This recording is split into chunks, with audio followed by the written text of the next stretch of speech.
अपन ने बहुत शक्तियां जागृत करने की बातें सुनी हैं। सारे संसार में लोगों के पास देवता सिद्ध कर, रावण के पास देवता सिद्ध करने की शक्ति थी। वो जब भी जाप देने बैठता था हजारों देवता सिद्ध कर लेते थे। जैन दर्शन कहता है ये कोई बड़ी चीज नहीं है देवताओं को सिद्ध करना। अरे ये तो बाएं हाथ का खेल है। ये देवता बहुत डरपोक होते थे। इन देवताओं से कभी मत डरा करो, ये बहुत डरपोक होते हैं। ये 2 मिनट में सिद्ध हो जाएंगे, आगे पीछे घूमेंगे। अरे पुण्यात्मा तो छोड़ो, इन देवताओं को तो पापी भी सिद्ध कर लेता है। ये देवता धर्मात्मा। लोग कहते हैं महाराज जी साधुओं को कितनी सिद्धियां हैं, कितने देवता सिद्ध है। अरे तुम देवता सिद्धि की बात कर रहे, ये देवता तो पापियों को भी सिद्ध हो जाते हैं। रावण के पास देवता थे कि नहीं, बोलो ना। तो फिर रावण के पास देवता थे, ये देवता तो क्या पापी को भी सिद्ध है। रामचंद्र जी के विरुद्ध में चलने वाले को भी सिद्ध जाए। देवताओं का कोई घर घाट नहीं होता। इन्हें तो जिन्होंने चढ़ोतरी चढ़ाई बस जहां मिली 2 वहीं गए 100। इनको थोड़ा सा किसी ने माला फेरी, अगरबत्ती यूं घुमाई, वो कुछ नहीं देखते हैं कि ये पापी है या पुण्यात्मा है, सिद्ध हो जाते। इसलिए जैन दर्शन ने अपने मुनियों के लिए सीमा बनाई कि तुमने कितने मंत्र सिद्ध किए हैं, ये तुम्हारा मुनित्वपना नहीं है। तुम्हें कितने देवता सिद्ध हैं, ये तुम्हारा मुनिपन नहीं है। और एक भी देवता तुम्हें सिद्ध नहीं करना, टेक टू ऑर्डर। तुरंत कह दिया गया, यदि तुमने किसी दूसरे चीज को सिद्ध किया तो मुनि नहीं रहोगे। अनंत संसारी। एक मुनिराज को तपस्या करते करते 1200 देवता सिद्ध हो गए, अपने आप हो गए। जब वो आए बोले साहब मैं आपकी तपस्या से प्रसन्न हूं, आप मुझे कार्य बताइए। तो उन्होंने कहा साहब मैंने आपको बुलाया नहीं, मैंने आपको सिद्ध किया नहीं है, मैंने कोई जाप ही नहीं किया, लेकिन हम अपने आप आपको सिद्ध हुए हैं। तो भाई अपने आप हुए हो, अपने आप जाओ। हमें किसी भावलिंगी मुनिराज 1200 देवता हाथ जोड़ के खड़े हैं, विनय कर रहे हैं, हमें सेवा का मौका दो। पर उनकी तरफ वो आंख उठा के भी नहीं देखते। और दूसरा मुनि वही है, अच्छा मैं इतना बड़ा तपस्वी हूं, आप लोग मुझे सिद्ध हुए हो, ठीक है मैं स्वीकार करता हूं, समय आने पर मैं तुम्हें कार्य उसी समय घोषणा हो जाती है। ये मुनि मिथ्या दृष्टि है, द्रव्यलिंगी अनंत संसारी। यानी हमें मुनियों को देवताओं को सिद्ध करने की भी आज्ञा नहीं है। पूज्यवर शांति सागर महाराज जब उत्तर भारत की तरफ आने लगे, तब यहाँ राज्य विपरीत था, लोग विपरीत बुद्धि वाले थे।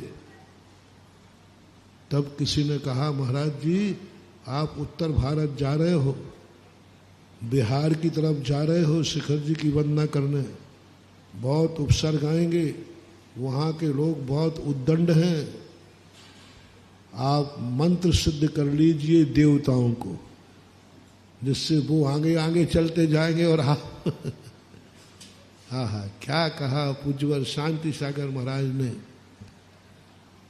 अरे मैं दुश्मन के हाथ से मरना मुझे पसंद है, लेकिन देवताओं को बस करके अपनी सुरक्षा करना पसंद नहीं। मैं देवताओं से याचना करूंगा, मैं देवताओं को सिद्ध करूंगा।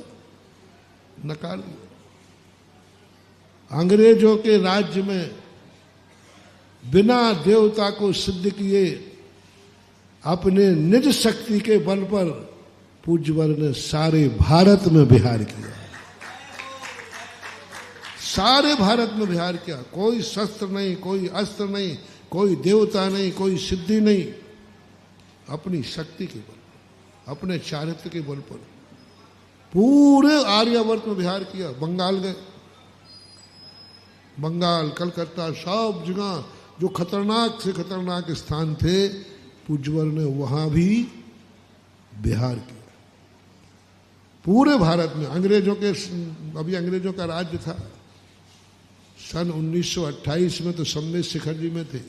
कलकत्ता गए, कटनी चतुर्मास हुआ।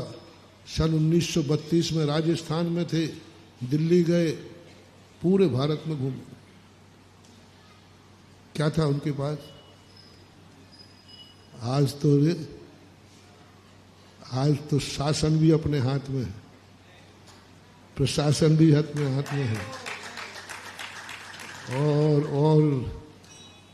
और ज्यादा पुण्य आ जाए तो विनीत भाई जैसे एसपी भी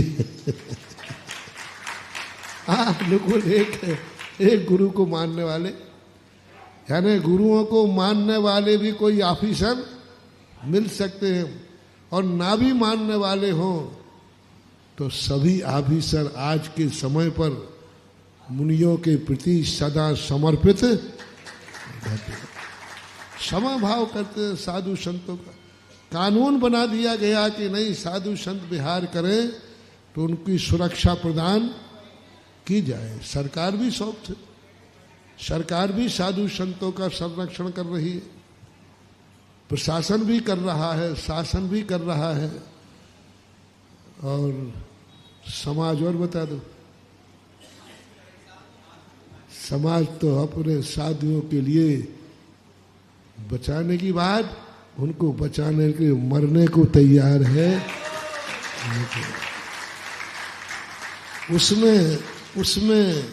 उसमें अशोक नगर और होवे तो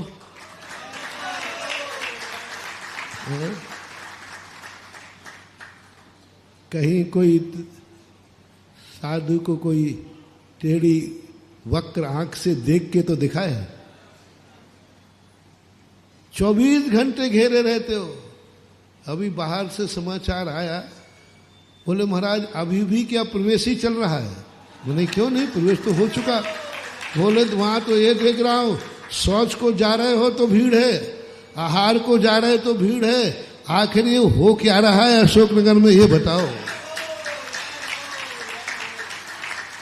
आहार की वीडियो पहुंच, आजकल तो वीडियो सब में पहुंच जाती, तुरंत वीडियो बनाता है और लंबी लाइन लग जाती है। यही पता नहीं चल रहा कि आगे कौन है और पीछे।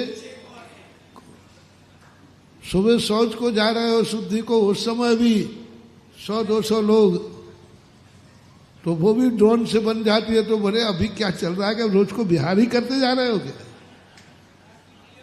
आज ऐसा स्थान हो तो बताओ साधु को कहाँ संकट आने की संभावना है?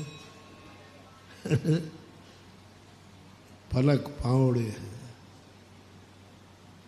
हम एक दिन जा रहे थे शौच के लिए, क्या देख के, सामान्य महिला, धर्म से भी जानने वाली नहीं, लेकिन अपने धोती के आंचल से सड़क के कंकड़ दूर कर रही थी। महाराज जी आ रहे हैं। कोई झाड़ू लगाने वाली नहीं थी। श्रद्धा अपने आंचल से, अपने धोती के पल्लू से साफ कर रही कि हाँ महाराज